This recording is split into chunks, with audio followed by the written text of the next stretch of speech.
Assalamualaikum warahmatullahi wabarakatuh. Waalaikumsalam warahmatullahi wabarakatuh. Semoga yang menjawab salam ini diberikan kebahagiaan oleh Allah Subhanahu wa Ta'ala. Amin. Dimudahkan rezekinya, diberikan kemudian keberkahan. Amin. Jadi di kesempatan siang hari ini kembali kemudian kita bersyukur kepada Allah Subhanahu wa Ta'ala karena kita masih diberikan kesehatan, masih diberikan kesempatan untuk bisa bertatap muka di pertemuan perdana ini.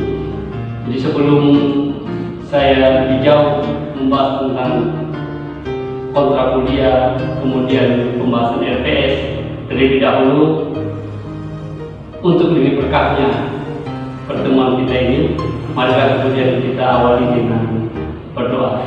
Doa dimulai.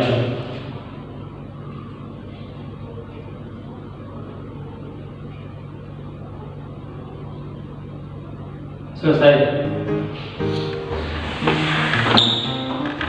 Ya. Terlebih dahulu saya perkenalkan diri. Nama saya Zulfikar Putra, SH SPD. Jadi kalau bisa dipanggil Pak Zul juga bisa dipanggil Pak Fikar.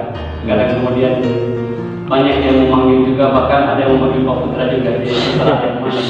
Kemudian juga ada nanti nilai tugas, ya, nilai kemudian UTS, ada nilai UAS, dan juga saya pribadi kemudian juga memasukkan satu variabel lagi, yakni sikap. Karena kemudian ini penting bagi saya untuk kemudian melihat bagaimana kemudian sikap Anda ya selama kemudian proses perkuliahan, proses pembelajaran. Karena lagi-lagi kita bicara mengenai Pancasila ini tidak hanya kita bicara mengenai teori saja, tapi kemudian bagaimana juga pembentukan karakter, pembentukan mental Anda semua. Jadi seperti itu ya. Nah, ini harus kita sepakati bersama. Dan juga nanti ini menjadi bagian dari tagihan juga, gitu ya.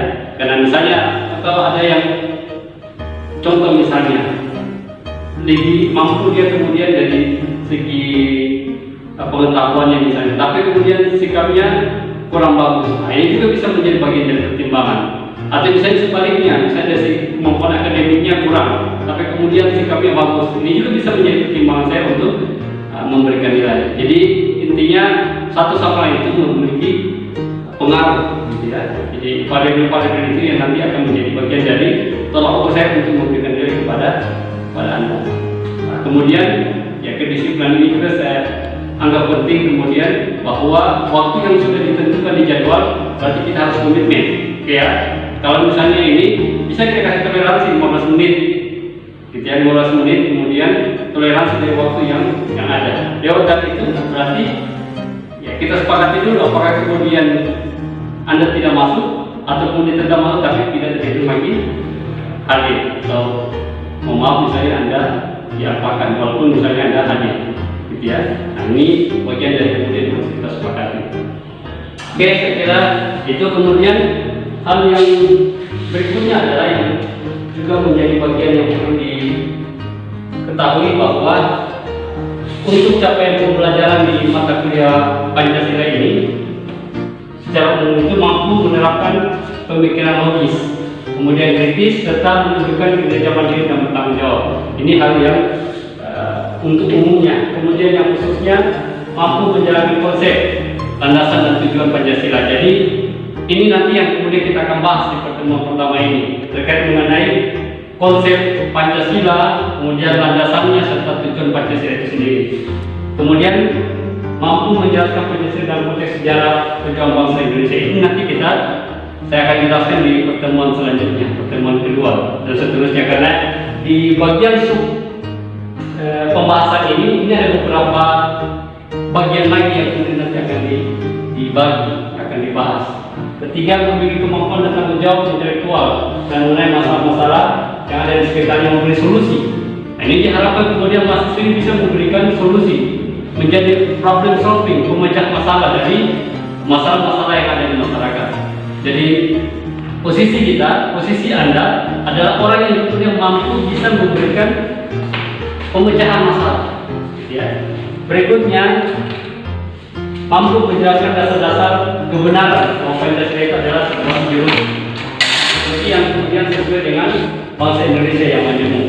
Ya, jadi intinya adalah bahwa kemudian juga Pancasila ini itu kemudian mampu mengakomodir ya, berbagai macam kemudian perbedaan-perbedaan, karena kita tahu bahwa Indonesia ini adalah bangsa yang majemuk.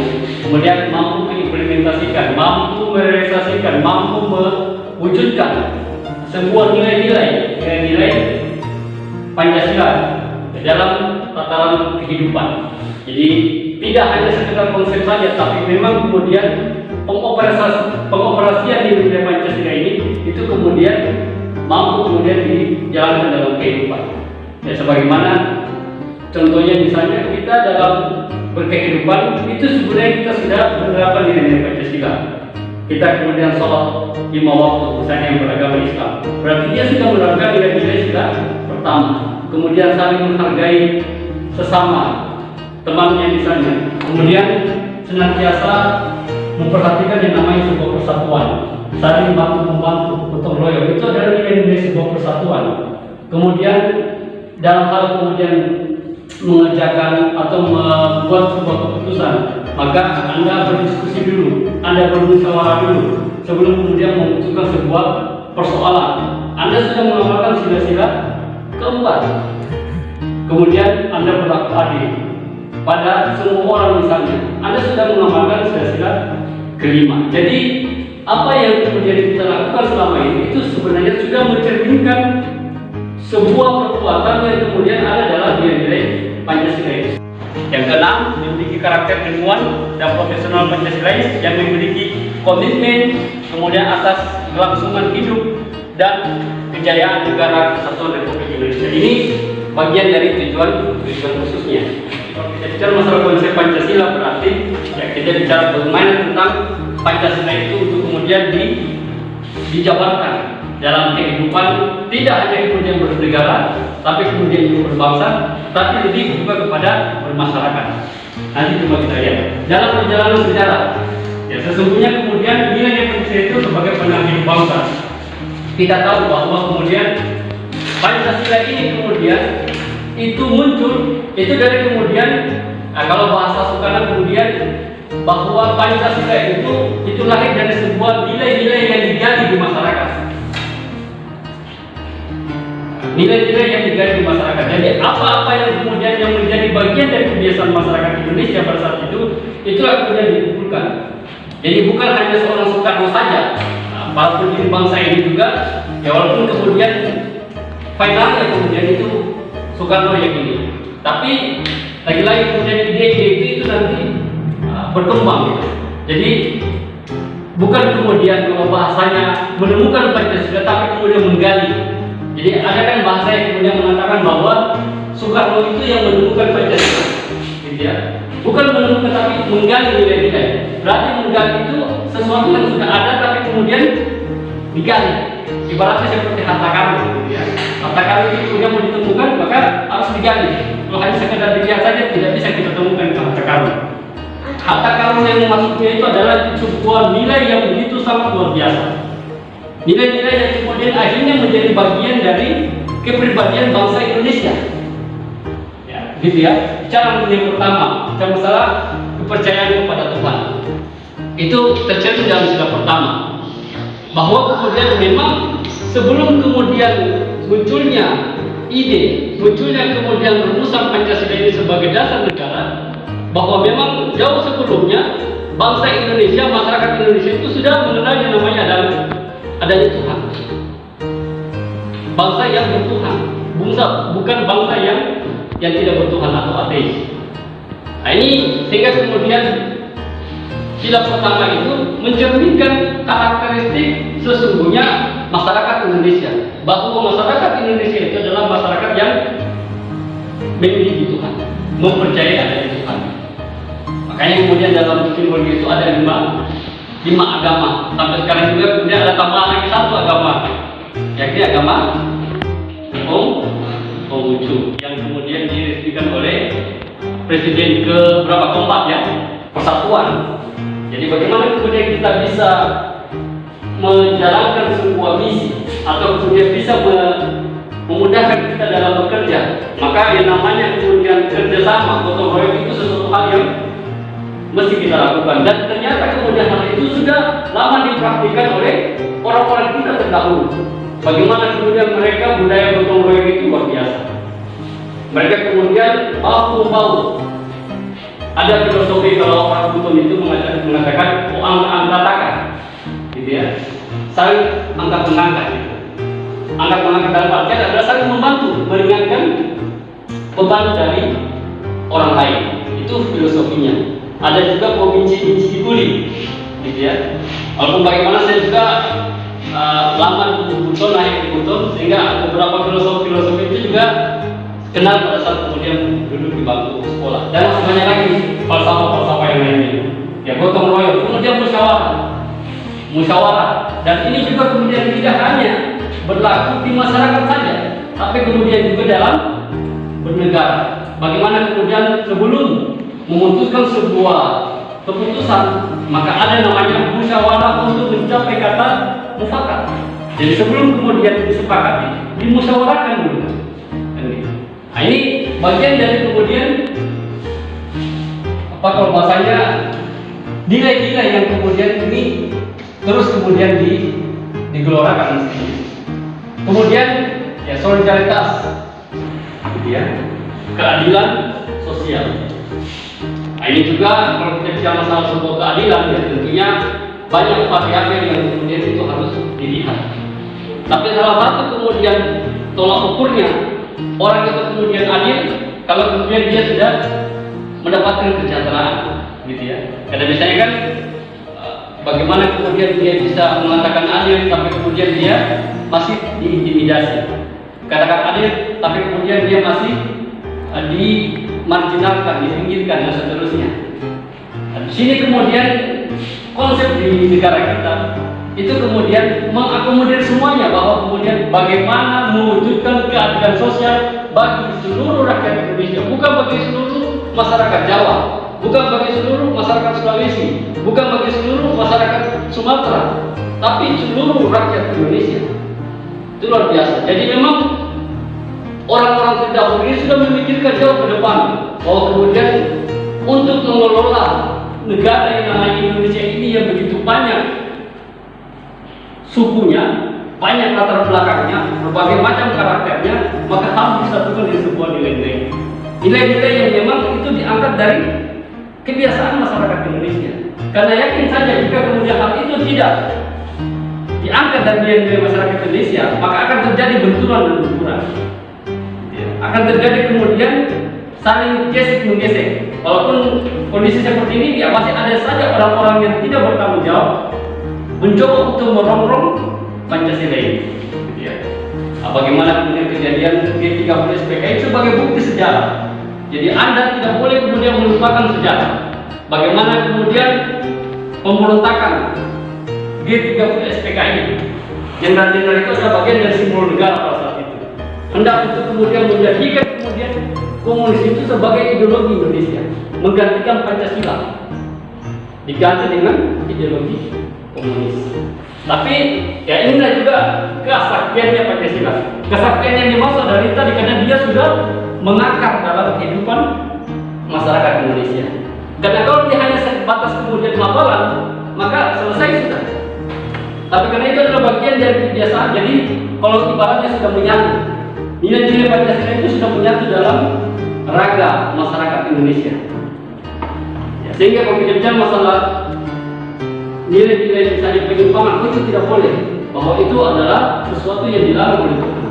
Dan hal ini diyakini oleh masyarakat Indonesia, gitu ya. Walaupun oleh sebagian juga terkadang kemudian melakukannya. Tapi itulah yang namanya manusia, gitu ya. Ini konsep Pancasila, urgensi Pancasila. Jadi urgensi Pancasila di perguruan tinggi agar mahasiswa tidak tercerabut dari akar budayanya. Ini penting bahwa kita punya identitas, kita punya karakteristik, kita berbeda dengan negara lain. Kalau negara lain dia punya kemudian konsep ideologi yang namanya liberalisme, ada yang namanya kemudian ideologi komunisme,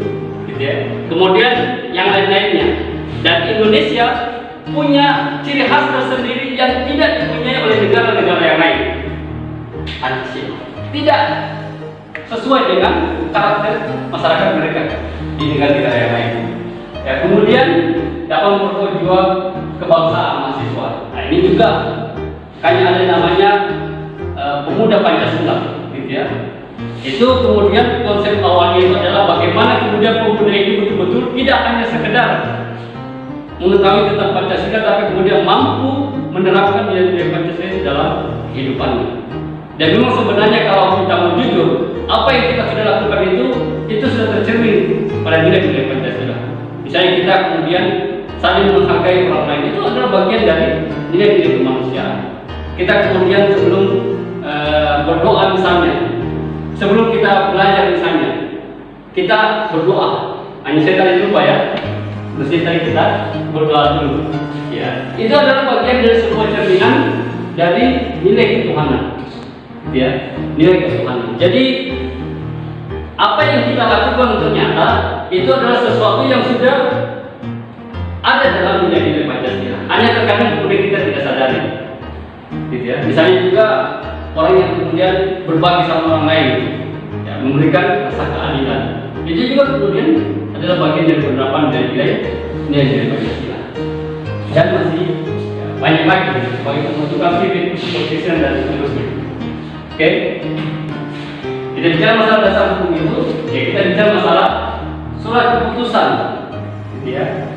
Direktur Jenderal Pendidikan Tinggi Nomor 38 /3/2002 mata kuliah pendidikan Pancasila merupakan bagian dari mata kuliah pengembangan kepribadian. Jadi lebih cenderung kepada pengembangan kepribadian, gitu ya. Itu menguasai kemampuan berpikir, bersikap rasional, dinamis, berpandangan luas sebagai manusia intelektual dengan mampu berencana mengantarkan mahasiswa agar memiliki kemampuan untuk mengambil sikap bertanggung jawab hati nuraninya, agar memiliki kemampuan untuk mengenali masalah hidup dan kesejahteraan serta cara-cara pemecahannya, kemudian agar mampu mengenai perubahan-perubahan dan perkembangan pengetahuan teknologi dan seni, agar mampu memaknai peristiwa sejarah dan nilai budaya untuk kemudian menggalang persatuan Indonesia. Ini adalah bagian dari sebuah konsep bahwa kemudian jelas bahwa Pancasila adalah bagian yang kemudian tidak terlepaskan dari negara kita, Republik Indonesia. Dan kemudian juga Pancasila ini agar bagaimana membentuk kepribadian mahasiswa. Jadi tidak hanya kemudian nilai-nilai kognitifnya saja, nilai-nilai pengetahuan saja yang kemudian yang dikuasai, tapi ada juga nilai-nilai sikap, nilai-nilai ketuhanan, keimanan, seperti itu, ketakwaan. Jadi nilai-nilai spiritualis itu kemudian juga yang hendak dicapai. Ya tentunya juga ada psikomotorik. Bagaimana kemudian apa yang kita pahami, apa yang kemudian kita yakini, sikap itu kemudian kita mampu bicarkan dalam kehidupan di sekitar kita.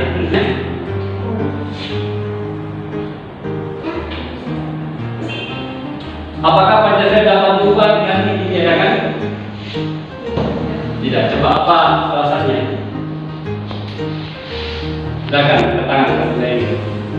Mengapa? Kenapa Pancasila tidak bisa diganti atau tidak bisa dirubah? Pancasila datang dari karena Pancasila salah satu ideologi negara Indonesia. Karena Pancasila adalah ideologi bangsa Indonesia. Dasar berarti tidak boleh berubah, gitu ya. Ada lagi? Sama dengan yang samping. Ya, jadi kalau kita bicara masalah apakah Pancasila dapat berubah dengan ditiadakan, ya jawabannya tidak. Ya. Kenapa kemudian tidak? Nah, jawabannya tidak ya. Mana itu tadi? Iya. Karena itu berarti yang merubah juga negara. Ya, merubah negara. Jadi kalau kita merubah Pancasila, maka merubah negara. Kenapa? Karena kemudian kita merubah dasar negara. Ibarat seperti bangunan yang kemudian kita hancurkan pondasinya, maka bangunan itu juga akan hancur. Berarti kita akan membangun bangunan yang baru. Kan seperti itu. gitu ya. Dan kemudian juga berikutnya adalah kalau kemudian juga kita menggantikan Pancasila misalnya sebagai dasar negara, apa yang menjadi alternatif menggantinya? Karena kemudian Pancasila ini adalah bagian dari sebuah nilai-nilai yang ada dalam masyarakat Indonesia. Ibaratnya seperti raga yang tidak punya ruh, gitu ya. Bagaimana kemudian raga ini bisa bergerak kalau dia kemudian tidak dikendalikan dengan ruh? Kira-kira seperti itu. Antara kemudian masyarakat Indonesia, ruhnya itu adalah Pancasila. Kira-kira kalau saya mendeskripsikan seperti itu, jelas gitu arahnya gitu ya. Jadi kalau hidup tapi apa? Ibarat pepatah mengatakan itu hidup segan mati tak mampu, kira gitu ya. Hidup segan mati tak mampu. Jadi ibaratnya dia hidup tapi namanya hidup tapi dia tidak punya makna apa. Mati juga tidak karena masih hidup. Ibaratnya seperti zombie gitu. Gitu ya, dia hidup tapi ibarat seperti orang yang tidak hidup gitu. Kira seperti itu. Itulah yang ini yang mendasari. Oke, saya kira ini yang untuk pertemuan pertama kita hari ini, dan kemudian sebelum saya akhiri perkuliahan ini, maka yang menjadi tugas Anda adalah membuat ringkasan, membuat resume terkait mengenai penjabaran dari nilai-nilai Pancasila dalam kehidupan bermasyarakat, berbangsa dan bernegara. Jadi itu bagian dari tugas pertama Anda. Oke ya, saya kira bisa dipahami. Demikian saya akhiri. Assalamualaikum warahmatullahi wabarakatuh. Waalaikumsalam.